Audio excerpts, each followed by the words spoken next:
Pada zaman Nabi Musa alaihi salam terdapat kisah unik tentang iblis yang dilanda kebosanan. Sang iblis yang terbiasa dengan peran jahatnya mulai merasa jenuh dengan keberadaannya sendiri. Kegelisahan ini menyelimuti dirinya, membuatnya mendambakan sesuatu yang berbeda dari rutinitas jahatnya. Kisah ini menggambarkan sisi lain dari iblis, di mana kebosanan dapat melanda bahkan makhluk yang terlahir untuk kejahatan.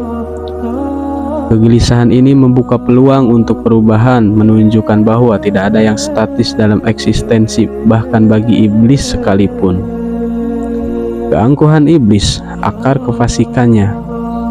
Meskipun iblis diciptakan dari api dan bukan dari tanah seperti Adam, dia tidak menyembah Tuhan lain selain Allah Subhanahu wa Ta'ala. Dia pun tidak menolak untuk melaksanakan ibadah kepada Allah. Namun, iblis terjerumus ke dalam kekufuran karena kesombongan yang melingkupi dirinya. Dia merasa bahwa dirinya lah yang lebih istimewa dibanding Adam dan enggan untuk tunduk kepadanya. Kesombongan ini menjadi tirai yang menghalangi iblis untuk melihat kebesaran Allah dan menerima perintahnya. Ia, iblis, berasal dari golongan jin dan mempunyai nama asli Ajajil. Dan ingatlah ketika kami berfirman kepada para malaikat, sujudlah kamu kepada Adam, maka sujudlah mereka kecuali iblis. Dia adalah dari golongan jin, maka dia mendurhakai Tuhannya. Dahulu kala, sebelum dikenal sebagai iblis, Ajajil merupakan makhluk yang dihormati dan diagungkan di kalangan malaikat. Dia dikenal sebagai hamba Allah yang paling soleh, tekun beribadah selama ribuan tahun tanpa henti. Ketaatan dan ketekunannya menjadi teladan bagi para malaikat lainnya. Namun di balik ketaatannya, Ajajil menyimpan benih kesombongan. Dia mulai terlena dengan keistimewaannya dan merasa lebih tinggi dibandingkan makhluk ciptaan Allah lainnya. Kesombongan ini lambat laun menggerogoti hatinya, membuatnya jadi lupa diri dan terlena dalam keangkuhan. Ketaatan dan kesalehan yang tidak diiringi dengan kerendahan hati dapat menjerumuskan seseorang ke dalam kesombongan. Kesombongan inilah yang menjadi awal mula kejatuhan sang Ajajil dari hamba Allah yang soleh menjadi iblis yang terkutuk. Dahulu kala, sebelum terjerumus ke dalam kesombongan dan menjadi iblis, Ajajil dikenal sebagai makhluk yang luar biasa. Ketaatan dan kesalehannya yang tak tertandingi mengantarkannya pada kemuliaan yang tak terbayangkan. Allah Subhanahu wa Ta'ala memberikannya anugerah berupa kedudukan yang disejajarkan dengan para malaikat. Sebagai tanda kemuliaan tersebut, Ajajil dikaruniai 600 sayap, sama seperti Jibril, sang pembawa wahyu. Keistimewaan ini menjadi simbol kedekatannya dengan Allah Subhanahu wa Ta'ala dengan pengakuan atas ketaatannya yang luar biasa. Namun di balik keistimewaan dan kemuliaan itu, Ajajil menyimpan benih kesombongan. Perlahan tapi pasti kesombongan itu menggerogoti hatinya, membuatnya lupa diri dan terlena dalam keangkuhan. Dia mulai merasa lebih tinggi dan istimewa dibanding makhluk ciptaan Allah lainnya. Sebelum terjerumus ke dalam kesombongan dan menjadi iblis, Ajajil dikenal sebagai pemimpin para malaikat di langit. Dia mengemban tugas mulia, yaitu memimpin pasukan malaikat dalam perang melawan kezaliman bangsa jin yang saat itu menguasai bumi sebelum manusia. Ajajil menunjukkan keberanian dan ketegasannya dalam memimpin pasukan malaikat. Dia berhasil mengalahkan bangsa jin dan membebaskan bumi dari cengkraman mereka. Kemenangan ini menjadi bukti kehebatan dan ketaatan Ajajil pada Allah Subhanahu wa Ta'ala sebelum terjerumus ke dalam kesombongan dan menjadi iblis. Ajajil menempati posisi yang sangat istimewa. Dia dikaruniai kehormatan luar biasa, yaitu kesempatan untuk bercakap langsung dengan Allah Subhanahu wa Ta'ala. Percakapan ini tidak terjadi hanya sekali atau dua kali saja, tetapi Ajajil seringkali berdialog dengan Allah Subhanahu wa Ta'ala untuk memenuhi panggilan dan perintahnya. Kedekatan ini menjadi bukti atas ketaatan dan kesalehannya Ajajil yang luar biasa. Dia dipercaya dan dihormati oleh Allah Subhanahu wa Ta'ala melebihi makhluk ciptaan lainnya. Ajajil dikenal sebagai makhluk yang luar biasa. Dia disegani karena ketaatan, kesalehan, dan pengetahuannya yang luas. Melihat kesalehannya, hampir mustahil terbayangkan bahwa suatu hari dia akan memberontak dan menjadi makhluk yang kufur kepada Allah Subhanahu wa Ta'ala.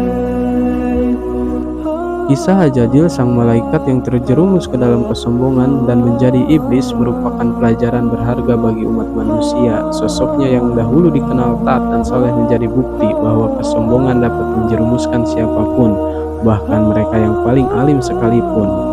Kisah ini menarik dan terungkap dari buku Tarikh Dimashq karya Ibnu Asakir, seorang sejarawan ternama yang lahir di Gajah pada tahun 499 Hijriah atau 13 September 1105. Dalam karyanya, Ibnu Asakir menceritakan kisah yang tak biasa.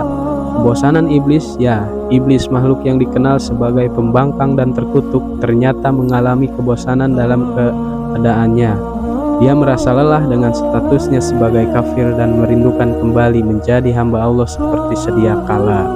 Kerinduan ini mendorong iblis untuk menemui Nabi Musa, seorang nabi yang terkenal dengan keteguhan dan kebijaksanaannya. Di hadapan Nabi Musa, iblis mengungkapkan keinginannya untuk bertaubat dan kembali menjadi hamba Allah. Pertemuan antara iblis dan Nabi Musa menjadi sebuah kisah yang penuh makna. Di satu sisi menunjukkan bahwa kebaikan selalu memiliki peluang, bahkan bagi makhluk sekeji iblis. Di sisi lain, kisah ini juga menjadi peringatan bahwa godaan dan tipu daya iblis selalu mengintai dan manusia harus selalu waspada di tengah kegelapan eksistensinya. Iblis dilanda rasa bosan dan penyesalan. Ia merindukan kembali menjadi hamba Allah yang beriman seperti sedia kala. Tergerak oleh kerinduan itu, iblis mendatangi Nabi Musa alaihi salam, nabi pilihan Allah Subhanahu wa Ta'ala yang dikaruniai kesempatan untuk berbicara langsung dengannya. Dengan penuh kerendahan hati, iblis mengakui kesalahannya dan memohon ampun kepada Allah Subhanahu wa Ta'ala melalui Nabi Musa alaihi salam. Ia memohon Nabi Musa untuk menjadi perantara dan menyampaikan penyesalannya kepada Allah Subhanahu wa Ta'ala. Doa Nabi Musa alaihissalam dan syarat Allah Subhanahu wa Ta'ala tersentuh oleh penyesalan iblis. Nabi Musa alaihissalam berdoa kepada Allah, memohon petunjuk tentang taubatnya iblis. Allah Subhanahu wa Ta'ala mengabulkan doa Nabi Musa alaihissalam dan memberikan petunjuk tentang syarat taubat bagi iblis tersebut.